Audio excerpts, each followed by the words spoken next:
एक बार पुनः समझेंगे, मेन टॉपिक है हमारा एग्रीमेंट क्या है और इसके प्रकार क्या है। तो एग्रीमेंट क्या होता है? Every promise and set of promises forming consideration for each other is an agreement, यानी कि हर एक वचन और वचनों का संबंध जो एक दूसरे के लिए प्रतिफल होता है वो करार होता है। यानी कि मैंने आपको पैसे दिए, बदले में आपने मुझे किताब दी, ये क्या है? वचन भी है और प्रतिफल भी मिल रहा है, इसलिए ये वचन परिवर्तित हो गया करार। ठीक है, अब मेन जो हमारा दूसरा टॉपिक है इसके प्रकार क्या है, एग्रीमेंट के प्रकार। तो चूंकि एग्रीमेंट एक बड़ा टर्म है, इसकी टर्म चूंकि बड़ा है, इसके इन्फोर्समेंट और नॉन इन्फोर्समेंट के आधार पर हमने एग्रीमेंट को 3 भागों में बांटा। नंबर 1, ऐसा एग्रीमेंट जो लॉ द्वारा इन्फोर्सिएबल है। नंबर 2, ऐसा एग्रीमेंट जो लॉ द्वारा इन्फोर्सिएबल नहीं है। और नंबर 3, एक ऐसा एग्रीमेंट जो एक पक्षकार के विकल्प पर तो इन्फोर्सिएबल है परंतु अन्य के विकल्प पर नहीं। पहला, जो लॉ द्वारा इन्फोर्सिएबल होता है उसको बोलते हैं हम कॉन्ट्रैक्ट। कॉन्ट्रैक्ट को सेक्शन 2H में परिभाषित किया गया है। और एक ऐसा एग्रीमेंट जो लॉ द्वारा इन्फोर्सिएबल नहीं है तो उसे हम बोलते हैं वॉइड एग्रीमेंट, इसको 2G में बताया गया है।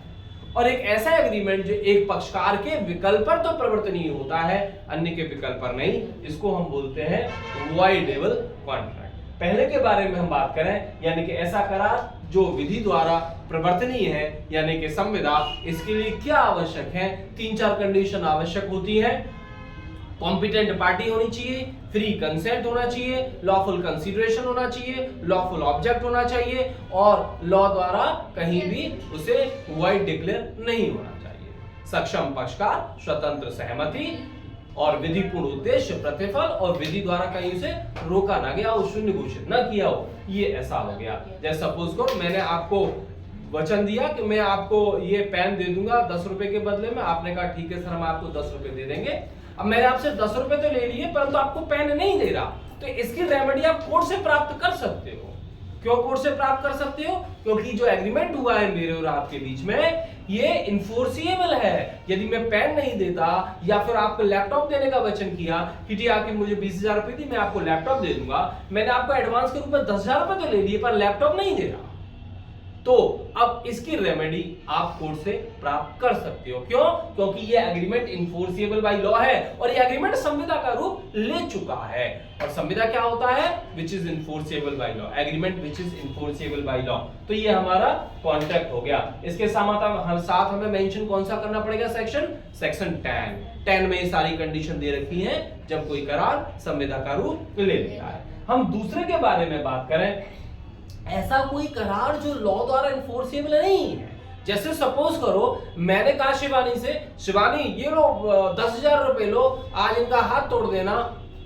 पीछे रक्षिता के इतने दिन बाद आई है, आज हाथ तोड़ दो, आगे जो सोचा ही नहीं जाने। ठीक है सर चिंता मत करो, मुझे 10,000 रुपए, 10,000 तो 8,000 ही उसी में काम कर दूंगी आप, मैं आपकी पक्की वाली स्टूडेंट। ठीक है भाई 8,000 रुपए ले लो।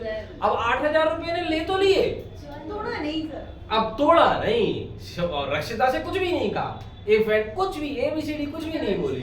अब उसके बाद क्या अब मैं चूंकि 8,000 रुपए लेके बैठी है, ये हाथ भी नहीं इनका तोड़ रही है, क्या मैं कोर्ट में जा पाऊंगा कि रक्षिता का हाथ तोड़वाया जाए? इन्होंने मेरे से 8,000 रुपए ले लिए हैं। नहीं, क्यों? क्योंकि ये करार विधि द्वारा इन्फोर्सिएबल नहीं है, क्योंकि विधि द्वारा प्रवर्तनीय नहीं है, क्योंकि ये वॉइड एग्रीमेंट है, इसका विधि की दृष्टि में कोई महत्व नहीं है। समझ? ऐसे कौन से एग्रीमेंट है जो कॉन्ट्रैक्ट एक्ट में वॉइड है?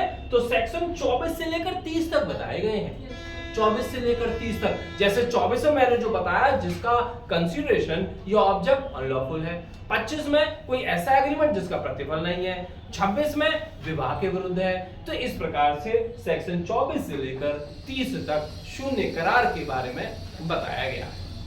अब हम ऐसे करार के बारे में बात कर रहे हैं जो एक पक्षकार के विकल्प पर तो प्रवर्तनीय होते हैं, अन्य के विकल्प पर नहीं होते। अर्थात एक पक्षकार पीड़ित है, एक पक्षकार नहीं, अर्थात एक व्यक्ति के साथ कुछ गलत तो हुआ है परंतु ये है वॉइडेबल कॉन्ट्रैक्ट, यानी कि वॉइडेबल कॉन्ट्रैक्ट ही होता है, वो वॉइड नहीं होता। यानी कि सपोज करो मैंने आपसे कहा कि ये जो पेन है APJ अब्दुल कलाम जी का पेन है जिससे मैं आज आपको पढ़ा रहा हूं, तो आप बहुत खुश सर, मुझे ये पेन दे दी, मैं ही लगा घूमूंगी सर। एपीजे अब्दुल कलाम जी का पेन विशेष महत्व है इसका। मैंने ठीक है 500 रुपए में दूंगा, ये तैयार होगी, ठीक है सर 500 ही ले लीजिए।